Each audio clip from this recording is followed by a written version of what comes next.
अस्सलाम वालेकुम Pakistan, this is मलिया Hashmi, you watching my YouTube channel. नाज़रीन, बात करेंगे आज की ब्रेकिंग स्टोरी पर, जिसने एक बार फिर साबित किया है कि पाकिस्तान के कमजोर निज़ाम अदलो इंसाफ में इतनी ताकत नहीं कि वो बड़े से बड़े मुजरिमों को पकड़ सके, जबकि ये ताकतवर शातिर बड़े बड़े मुजरिम इस कदर चालाक हैं कि इनके पास बहुत तरीके हैं बड़े से बड़ा जुर्म करके भाग निकलने के। और मजे की बात यह कि ये अपने दिफा में ऐसा ऐसा बड़ा तुर्क का पता लेकर आते हैं कि निजाम भी दंग रह जाता है।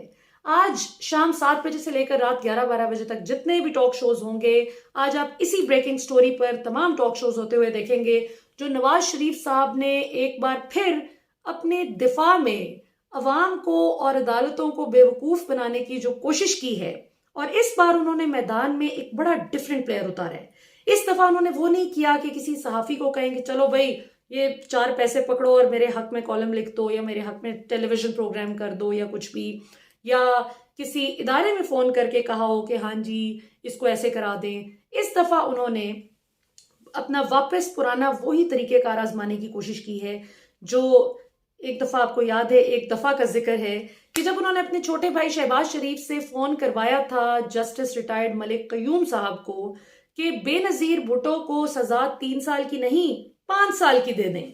सो ये बड़ा एक अच्छा तरीका होता है कि एक ऐसे इदारे के साथ अच्छे राब्ते रखे जाएं और उनसे, वो क्या कहते हैं, खाता है तो खिलाता भी है, फेवर्स लें और दें जिन्होंने अल्टीमेटली फैसले करने हैं। सो इस बार मियां साहब ने एक जज साहब को अपने हक में उतारा है मैदान में, और अब एज वी स्पीक जजों की तारीखी लड़ाई शुरू हो गई है। सीनियर जजेस आपस में लड़ पड़े हैं मियां साहब के केस पर।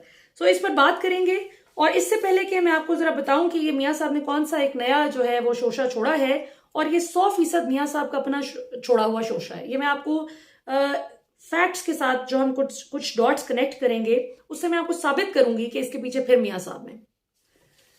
लेकिन इससे पहले कि हम मियां साहब के केस पर बात करें, मैं ये बताती चलूं कि काफली के हवाले से बहुत खबरें चल रही थी कि शायद वो पीटीआई की हुकूमत को छोड़कर जा रही है, शायद वो अब इनका साथ नहीं देंगे, और उनका जो पूरा एक बड़ा डिटेल इजलास हुआ है कल शाम को, उसकी जो डिटेल सामने आई हैं उसके मुताबिक यही पता चला है कि सारी की सारी जो अफवाहें थी वो झाग की तरह बैठ गई हैं, और चौधरी परवेज इलाही साहब ने अपने डिस्ग्रंटल्ड लोगों को समझाया है कि अभी ये वक्त गुस्सा दिखाने का नहीं। अगर हमने कोई ऐसी बेवकूफाना हरकत की इस वक्त तहरीक अदम एतमाद लाने की, वो भले चेयरमैन सेनेट के खिलाफ हो या स्पीकर नेशनल असेंबली के खिलाफ हो या पंजाब में हम करने की कोशिश करें, और अगर हम हार गए तो इसका इतना बुरा इम्पैक्ट 2023 के इलेक्शन पे पड़ेगा हमारे लिए, हमारी पॉलिटिक्स पर, और इमरान खान मजीद तगड़े होकर आ जाएंगे। जिस तरह जब वो वोट ऑफ कॉन्फिडेंस लेकर आए थे, आपको याद होगा इसी साल के फर्स्ट क्वार्टर के एंड में, तो 176 वोट लेकर जो इमरान खान 2018 के अगस्त में वजीर आजम बने थे, उनको 2021 में 181 वोट पड़ गए। यानी इस बार उन्होंने 5 वोट पहले से भी ज्यादा लिए। तो उनको अच्छी तरह से पता है कि जब ऐसी कोई बात आएगी, नारे मारने में कोई हर्ज नहीं है, लेकिन जब प्रैक्टिकली कुछ करने की बात आएगी तो ये हमारा साथ अपने ही ऑपोजिशन वाले, ये जो हमें अभी बहुत ख्वाब दिखा रहे हैं, सुनहरे ख्वाब, ये हमारे साथ खड़े नहीं होंगे, और हम इत्तेहादी होकर भी जलीलो ख्वार होकर रह जाएंगे। तो ये सीन है जी कि काफली ने तो फिलहाल पीटीआई के साथ मिलकर ही चलने का इरादा जाहिर किया है उनकी अक्सरियत ने। अब आते हैं मियां साहब की स्टोरी पर, जो उन्होंने आज, और ये मैं इसलिए कहती हूं कि उन्होंने द न्यूज में आज जो आई है क्योंकि उनके बहुत अजीज लोग हैं जिन्होंने इसको छापा है और जिन्होंने इस पर काम किया है। अंसार अब्बासी साहब पाकिस्तान के मायाना सहाफ़ी और सीनियर तजिया निगार हैं। ये वो सहाफ़ी हैं जो कि एक मैं आपको 200% बावसूख जराए से बात बता रही हूँ, और बावसूख इसलिए कि वो सोर्स मैं ही हूँ। ये मतलब this is coming from the horses mouth कि अंसार अब्बासी साहब को मैंने खुद ये कहते हुए सुना है कि मरियम और ये नवाज शरीफ वगैरह ने अब जो हिम्मत दिखाई है ना, पहले इस तरह से नहीं होता था कि हम खुलकर इस्टेब्लिशमेंट के खिलाफ बात कर सकें, लेकिन अब इनकी हिम्मत दिखाने की वजह से अब हम भी जरा खुल के बात कर सकते हैं। सो जाहिर है कि इस्टेब्लिशमेंट के खिलाफ और नवाज शरीफ और मरियम नवाज के लिए जिन लोगों का सॉफ्ट कॉर्नर है उसमें कोई शुबा नहीं है। कम अज कम मुझे तो शुबा नहीं है, क्योंकि मैंने अपनी आंखों से ये चीज देखी है, कानों से सुनी है। सो मुझे पता है कि इन लोगों का एक टिल्ट है, और ऑब्वियसली हर इंसान का किसी ना किसी तरफ टिल्ट जरूर होता है, किसी ना किसी कॉन्सेप्ट की तरफ टिल्ट होता है, किसी इंसान की तरफ ना भी हो। लेकिन नवाज शरीफ साहब के हवाले से तो जो लोग क्लियर है कि भाई ठीक है, मियाँ साहब फायदे अगर लेते थे तो देते भी थे, वो क्या था, खाता है तो खिलाता भी है। ये ज्यादातर लोग इस वजह से सपोर्ट करते हैं, और मैं अंसार अब्बासी साहब को ये नहीं कह रही कि वो इनसे कुछ लेते हैं, लेकिन मुझे ये पता है कि एक हमदर्द गोशा जो है वो जरूर है। ये बात बतानी यहाँ पर इसलिए जरूरी थी कि आज की जो स्टोरी मैं आपको बताने जा रही हूँ वो उसको लिखने वाले अंसार अब्बासी साहब है, वो साहब जो ऑलरेडी नवाज शरीफ साहब के लिए बहुत नरम गोशा रखते हैं। अब आते हैं स्टोरी पे। बकौल अंसार अब्बासी साहब chief justice of Gilgit, ex chief justice of Gilgit Baltistan Rana Shamim साहब, जो कि 31 अगस्त 2015 से लेकर 30 अगस्त 2018 तक गिलगित बल्तिस्तान के चीफ जस्टिस रहे। बकौल अंसार अब्बासी साहब, राना शमीम साहब ये कहते हैं कि मैंने पाकिस्तान के फॉर्मर चीफ जस्टिस ऑफ जो सुप्रीम कोर्ट के हमारे चीफ जस्टिस थे साकिब निसार साहब, उनको ये कहते हुए सुना, फोन पर वो किसी से बात करते हुए हिदायत जारी कर रहे थे और मैं चाय पी रहा था उनके साथ, तो उन्होंने मेरे सामने ये कहा कि मरियम नवाज और नवाज शरीफ की जो रिहाई है वो किसी भी सूरत 2018 के इलेक्शन से पहले नहीं होनी चाहिए। इनकी रिहाई 2018 से पहले नहीं होनी चाहिए, यानी इनको जेल में रखें जब तक इलेक्शन खत्म नहीं हो जाते। और फिर मैंने कहा कि ये आप क्या बात करें, तो उन्होंने कहा कि नहीं नहीं, आप ऐसे ही बस रहें कि जैसे आपने कुछ नहीं सुना। गिलगित बल्तिस्तान और पंजाब की पॉलिटिक्स और चीजें, केमिस्ट्री बड़ी डिफरेंट होती है। ये उनके कॉलम में लिखा था जो मैंने सारा पढ़ा। अब मजे के कुछ यहाँ पे पॉइंट्स रेज होते हैं, क्योंकि साकिब निसार भी इसको डिनाई कर रहे हैं। वो कहते हैं कि मैंने ऐसा कुछ कभी कहा ही नहीं, मैं क्यों कहूंगा, और मैं इनके सफेद झूठ पर क्या ही जवाब दूं कि ये वो साहब हैं जिन्होंने मुझसे अपनी मुद्दत मुलाजमत में एक्सटेंशन मांगी थी कि आप उसमें अपना रोल प्ले करें, मुझे एक्सटेंड करा दें, तो मैंने उस पर इनकार कर दिया था कि मैं कुछ नहीं कर सकता। सो इन्होंने बाद में मुझे शिकवा भी किया था राना शमीम ने कि आपने मेरे लिए कुछ नहीं किया, मैंने आपसे कहा था मेरी जॉब एक्सटेंशन करा दें, आपने मेरी मुलाजमत के टाइम पीरियड को एक्सटेंड नहीं कराया। तो ये मतलब retired chief justice Saqib Nisar साहब का ये कहना है कि राना शमीम साहब, जो कि अब खुद भी रिटायर हो चुके हैं, उनको मेरे से शिकवा ये है कि मैंने उनकी नौकरी का जो टाइम था वो उसको एक्सटेंड नहीं कराया। जबकि राना शमीम ये कहते हैं कि मैं तो इनके अंडर आता ही नहीं था, तो मैं इनसे ये क्यों कहूंगा, मेरी कोर्ट कौन सा इनके अंडर आती है, सुप्रीम कोर्ट के अंडर ये आज़ाद कश्मीर और गिलगित बल्तिस्तान की कोर्ट्स नहीं आती, तो मुझे क्या जरूरत है इनसे कहने की। जबकि साकिब निसार इसरार कर रहे हैं कि इन्होंने बिल्कुल मुझे कहा था कि आप मेरी जॉब एक्सटेंशन करवाएं। दोनों जजेस एक दूसरे को झूठा कह रहे हैं। हैरत है इस निजाम पर कि कुरान पर हलफ उठवा कर आप लोगों से बयान लेते हैं और लोगों के माबैन आप फैसला करवाते हैं। आप कैसे आदिल होंगे कि जो एक दूसरे की सच्चाई पे आपको यकीन नहीं है। लेकिन यहाँ पर फवाद चौधरी ने एक बड़ा जबरदस्त पॉइंट रेज किया है, और कुछ माहिरीन कानून हैं जिन्होंने उससे भी ज्यादा अच्छे पॉइंट्स रेज किए हैं।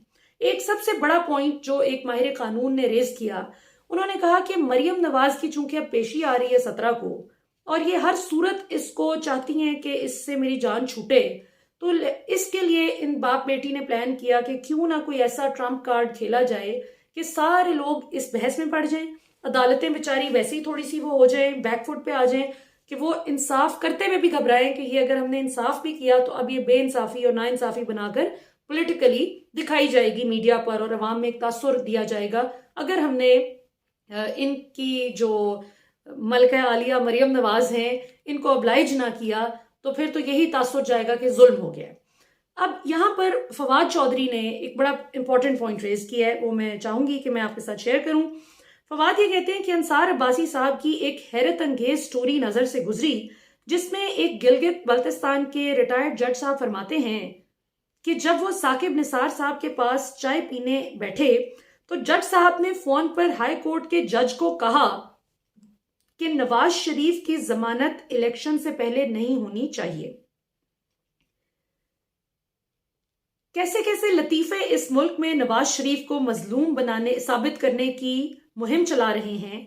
अंदाजा लगाएं कि आप किसी जज के पास चाय पीने जाएं तो क्या वो आगे से फोन मिलाकर बैठा होगा और आपके सामने ऐसी हिदायत जारी करेगा कि किसी मुलजिम को मुलाजमत को जमानत देनी है या नहीं देनी। मुलजिम भी कोई और आम आदमी नहीं बल्कि मुल्क का वजीर आजम हो, तो क्या कोई ऐसी बात किसी के सामने बैठकर करेगा अगर उन्होंने करनी भी हो। बेवकूफाना कहानियां और साजिशी थ्योरियां घड़ने की बजाय ये बता दें कि नवाज शरीफ ने एवनफील्ड अपार्टमेंट्स जो बाद में मरियम नवाज की मिल्कियत में दे दिए गए थे, उनके पैसे कहां से आए। क्योंकि मरियम नवाज तो कहती थी कि मेरी लंदन तो क्या पूरे पाकिस्तान में भी कोई जायदाद नहीं है, और अब अरबों रुपए की जायदाद सामने आ चुकी है, उसका जवाब दें। ऐसी कहानियां और साजिशी सीरीज ना घड़ें। ये तो फवाद चौधरी ने बड़ा एक इंपॉर्टेंट पॉइंट रेज किया। यहाँ पे शहबाज गिल ने भी एक अच्छी वो पॉइंट रेज किया है। कुछ तो ये जो माहिरीन कानून बात करें, यही बात शहबाज गिल ने भी दोहरा दी कि अचानक से राना शमीम को ख्वाब आ गया, रिटायर्ड जज जो है गिलगित बल्तिस्तान के, कि भाई मरियम सफदर की चूंकि 17 तारीख को अपील है, जिसमें वो हर सूरत उसको ताखीर करवाना चाहती है। वही अपील जो मैंने आपको बताया था कि चूंकि उनको अपनी उस अपील का खतरा है, लिहाजा सबसे पहले तो जज शमीम पर FIR होनी चाहिए कि उन्होंने ये राज इतने सालों तक छुपा कर क्यों रखा। और दूसरा, राना शमीम साहब से सवाल होना चाहिए कि साहिवाल से निकालकर आपको गिलगित बल्तिस्तान में जज किसने लगाया और किसकी हुकूमत में आप लगाए गए। और तीसरा, लगे हाथों शमीम साहब एक कप चाय नवाज शरीफ और मरियम नवाज के साथ भी पीकर ये बता दें कि लंदन के अपार्टमेंट्स के पैसे कहां से आए। अभी और ड्रामे भी होंगे, अदालतों पर असरअंदाज होने की और भी कोशिशें होंगी। मरियम साहिबा ये सारी कोशिशें अपनी अपील रुकवाने के लिए कर रही हैं और वीडियो बनाने से लेकर ख्वाब सुनाने तक की बजाय रसीदें दें। तो ये कुछ इंपॉर्टेंट पॉइंट्स हैं जो कि हम सब के लिए फूड फॉर थॉट हैं। वहीं पे मैं चाहती हूँ कि एक बाकायदा इसकी इंक्वायरी होनी चाहिए। राना शमीम जो बात कर रहे हैं उसकी भी इंक्वायरी होनी चाहिए, जो बात ये साकिब निसार साहब कर रहे हैं उसकी भी इंक्वायरी होनी चाहिए, और दोनों में से जो सच बात कर रहे हैं उसका सच सामने आना चाहिए। लेकिन दिलचस्प बात यह है कि मरियम नवाज और नवाज शरीफ बिल फर्ज, चले फर्ज कर लिया कि राना शमीम ठीक बात भी कर रहे हैं, फर्ज कर लिया, तो क्या इसका ये मतलब है कि जी उनको जमानत इस तारीख को नहीं होनी चाहिए बल्कि उसको दें? फर्ज किया जी किसी जज ने कह भी दिया, तो क्या आप इस चीज से मुबर्रा हो जाते हैं, एग्जोनरेट हो जाते हैं कि आपको कोई पूछे ना कि आपके लंदन फ्लैट्स के पैसे कहां से आए? आपके आमदन से जायद जो असासाजात इतने बन गए, 5-5 बड़े आजमों में जो जायदादें बन गई, वो कहां से आई? आप आज तक इसका जवाब नहीं दे सके। मरियम नवाज से मिशेल ओबामा ने जो पैसे दिए थे पाकिस्तान की बच्चियों की तालीम के लिए, $7 करोड़, $70 मिलियन जो दिए थे, आज तक उनका कोई वो जवाब नहीं दे सकी अदालत को जब उनसे पूछा गया इस हवाले से। क्या आपको ये सवाल अगर पूछा जाए तो ये भी ज्यादती हो जाएगी, जमहूरियत पे हमला हो जाएगा? अगर मियाँ साहब से कोई पूछे कि ये जाली कैलिब्री फॉन्ट, जाली कतरी खत, जाली ट्रस्ट डीड, क्यों आपने अदालत को बेवकूफ बनाने की कोशिश की, तो क्या ये भी जमहूरियत पे हमला हो जाएगा? क्या जब मियाँ साहब के वकील ने कहा, तो वकील पे वकील ही बदलते रहे। अगर आपको याद हो पैनमा केस पे एक वकील जा रहा है दूसरा आ रहा है, इनके वकील ही केस छोड़ छोड़ के जाते रहे। लेकिन जिस वक्त इनके वकील ने आकर कहा अदालत में, सुप्रीम कोर्ट में आपका वकील ये कहता है कि जी मियाँ साहब ने जो पार्लियामेंट में फ्लोर ऑफ द हाउस पे खड़े होकर कहा था ना कि हुजूर ये है वो जराए, वो तो सियासी बात की थी, उसको संजीदगी से ना लिया जाए। तो क्या अगर आपको इस पर भी एक्सपोज किया जाए तो ये जमहूरियत पे हमला हो जाएगा? जजेस की आपस की लड़ाई, अब ये जो बयानबाजी दोनों जजेस एक दूसरे के हवाले से कर रहे हैं, इससे साफ पता चल रहा है कि दोनों की कोई चपकलिश है। जजेस की, और वो भी रिटायर्ड जजेस की आपस की जो लड़ाई है, इसके पीछे छुपकर आप ये नहीं कर सकते कि जी आपसे सवाल ना पूछा जाए। अच्छी बात है, पाकिस्तान वापस आए, आकर अदालतों का एहतराम करते हुए उनके फैसलों के मुताबिक वो सजा काटें और जवाब दें। और जो आप जवाब लेना भी चाहते हैं ना साकिब निसार साहब से, कैसी आला बात है कि मुजरिम जज से जवाब लेना चाहता है, लेकिन अगर आप लेना भी चाहते हैं ना तो मियाँ साहब पाकिस्तान वापस आए। कल मरियम नवाज ने मियाँ साहब की तस्वीर लगाई हुई थी कि कैसी अच्छी बात है कि अपनी जिंदगी में ही बंदा जो है वो बेकसूर साबित हो जाए, कामयाब हो जाए। क्या बेकसूर साबित हो गए आप? क्या कामयाब हो गए? एक एक झूठ अदालत ने आपका पकड़ा। पाकिस्तान तो क्या दुनिया के किसी भी कोने में आप इज्जत से एक चाय की प्याली नहीं बैठ के पी सकते, क्योंकि आपने अवाम का हक मारा है। ये आपको भी पता है, ये सबको पता है। व्हाइट कॉलर क्राइम यकीनन एक ऐसी बला है कि जिसको पकड़ना बहुत मुश्किल होता है, लेकिन अगर जहां पे निज़ाम मजबूत हो वहां पे बड़े से बड़ा व्हाइट कॉलर क्राइम भी पकड़ा जाता है। और अगर आप इस अदालत से बच भी निकलते हैं तो अल्लाह की अदालत तो है ना, उससे डरना चाहिए। क्योंकि ये नहीं है कि वो सिर्फ क़यामत में सजा मिलेगी, आखिरत में सजा मिलेगी, वो दुनिया में भी अल्लाह ताला इंसान को दिखाते हैं कि जो कुछ उसने किया होता है।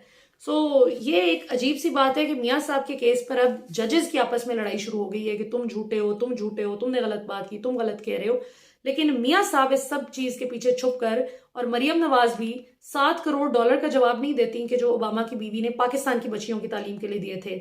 इस बात का जवाब नहीं देती कि मैं तो टॉक शो पे कह रही थी कि मेरी सेंट्रल लंदन तो क्या पाकिस्तान में भी कोई प्रॉपर्टी नहीं है, पता नहीं कहां से ये लोग निकाल कर ले आते हैं मेरी और मेरे घर वालों की प्रॉपर्टीज, ये साबित कर दें तो मैं मान जाऊं इन्हें।